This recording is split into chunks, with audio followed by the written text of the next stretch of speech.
ایک لمبی بھاری سانس کے ساتھ انہوں نے سر جھکا لیا۔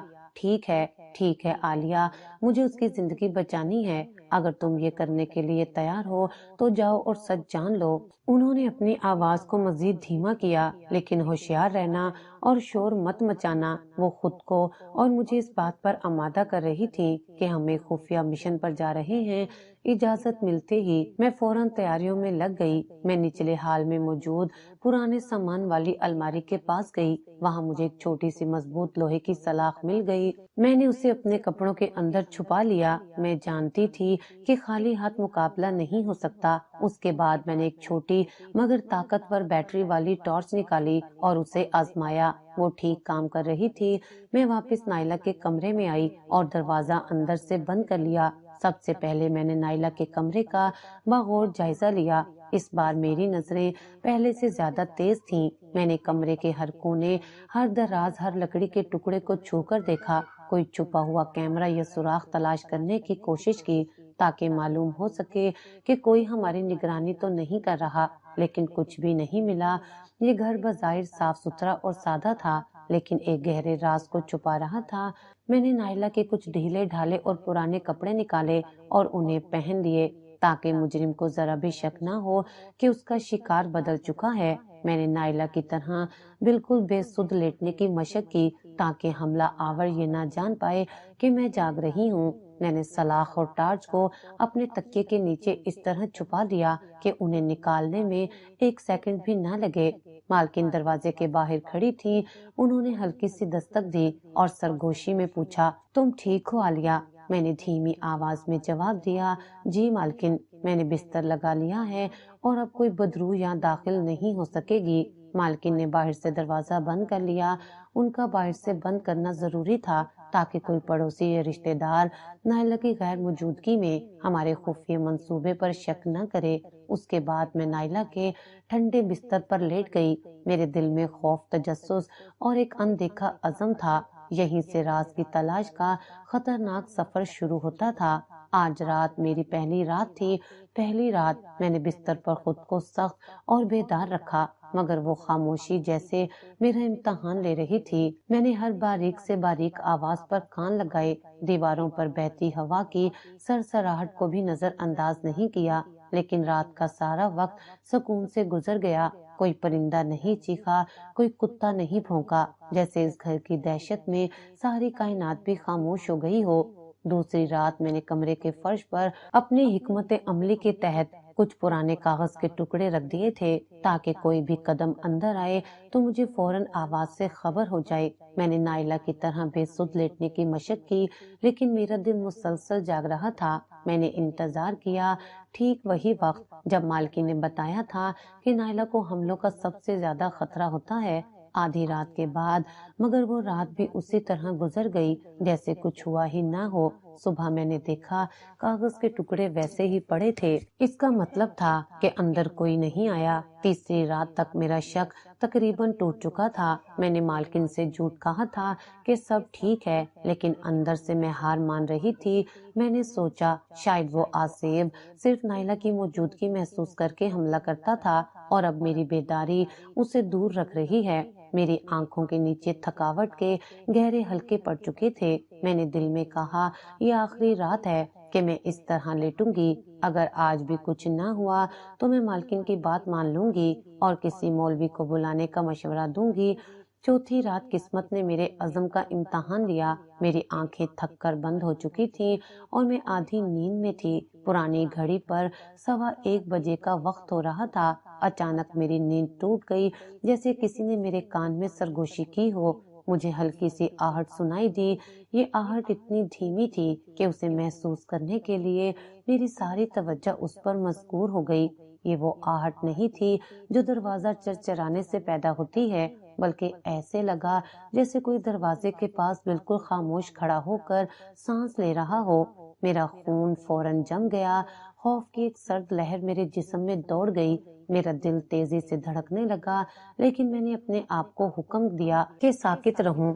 میں نے اپنے بازوؤں اور ٹانگوں کو بے جان نائلہ کی طرح ڈھال لیا اور سانس روک لی۔ اگر یہ کوئی انسان تھا تو میرے سانس لینے کی ہلکی آواز بھی اسے خبردار کر سکتی تھی۔ میں نے کئی سیکنڈ تک اپنی سانس روک کر اس آہٹ کو محسوس کرنے کی کوشش کی۔ یہ یقینی تھا کہ کوئی دروازے کی دوسری طرف بالکل قریب کھڑا ہے۔ مجھے محسوس ہوا جیسے کوئی مجھے چھوٹے سوراخ سے یا دراڑ سے اندر جھانک کر دیکھ رہا ہے۔ یہ ایک سنسنی خیز اور مضبوط موجودگی کا احساس تھا۔ میں نے اپنے تکیے کے نیچے چھپی ہوئی ٹارچ پر ہاتھ رکھا۔ میرا ہاتھ پسینے سے بھیگ رہا تھا۔ میں نے انتظار کیا۔ وہ شخص باہر کتنی دیر کھڑا رہا میں نہیں جانتی، مگر میرے لیے وہ چند سیکنڈ سالوں کے برابر تھے۔ میرا دماغ اس رفتار سے چل رہا تھا کہ وہ کون ہو سکتا ہے جو اتنی رات کو اتنی خاموشی سے آ سکتا ہے، جبکہ مالکن کے شوہر بھی فوت ہو چکے ہیں اور گھر میں کوئی مرد نہیں ہے۔ اور پھر اچانک وہ آہٹ غائب ہو گئی۔ بالکل مکمل خاموشی، نہ قدموں کی آواز، نہ مڑنے کی آواز۔ ایسا لگا جیسے کوئی مخلوق ہوا میں تحلیل ہو گئی ہو۔ میں اب پوری طرح جاگ چکی تھی۔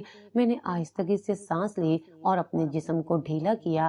میں نے دل میں کہا، یہ آصف نہیں، یہ ایک ہوشیار انسان ہے۔ کوئی آصف باہر کھڑا ہو کر سانس کیوں لے گا، اور وہ اتنی آسانی سے بغیر کسی شور کے غائب کیسے ہو گیا؟ اگر وہ دروازہ کھول کر اندر نہیں آیا تو وہ باہر کھڑا رہ کر کیا معلوم کر رہا تھا؟ کیا اسے یہ معلوم ہو گیا کہ بستر پر کوئی اور لیٹا ہے؟ میں نے ٹارچ نکالی اور کمرے میں ہلکی سی روشنی ڈالی۔ میں نے دیکھا کہ نائلہ کے کمرے کی کھڑکیوں میں کوئی ٹوٹ پھوٹ نہیں تھی اور نہ ہی کوئی وینٹیلیشن پوائنٹ تھا جس سے وہ اندر جھانک سکے۔ یہ بات مجھے اور زیادہ پریشان کر رہی تھی کہ دروازے کے باہر کھڑے ہوئے ہی اسے کیسے معلوم ہوا کہ اندر کا شکار بدل چکا ہے۔ یہ شخص اس گھر کو ہم سے زیادہ جانتا ہے، میں نے سرگوشی میں کہا۔ یہ صرف مجرم نہیں، یہ اس گھر کی بھول بھلائیوں کا ماہر ہے۔ صبح ہونے پر مالکین آئی، ان کے چہرے پر وہی فکر تھی۔ عالیہ، کیا ہوا؟ تمہیں کچھ محسوس ہوا؟ میں نے فیصلہ کیا کہ میں اسے صرف آدھا سچ بتاؤں گی۔ نہیں مالکین، کوئی آیا تو نہیں، مگر مجھے کمرے کے باہر کوئی آہٹ محسوس ہوئی تھی۔ شاید بلی یا کوئی جانور ہوگا جو لرز گیا ہوگا۔ میں نے ان سے جھوٹ بولا تاکہ وہ آصف کی بجائے کسی انسانی مجرم کی تلاش جاری رکھیں۔ مالکن نے راحت کی سانس لی۔ شکر ہے، بس تم حوصلہ رکھو، ہمیں ایک دو راتیں اور انتظار کرنا ہے۔ لیکن میرے دل میں اب سکون نہیں تھا۔ مجھے معلوم تھا کہ اس بار مجرم صرف جانچ کر کے واپس چلا گیا ہے۔ اگلی رات میں صرف بستر پر لیٹ کر انتظار نہیں کر سکتی تھی۔ مجھے اس مجرم کے آنے کے خاموش راستے کو جاننا تھا اور شراب کی بو کا راز بھی معلوم کرنا تھا جو 5ویں رات مجھے محسوس ہونے والی تھی۔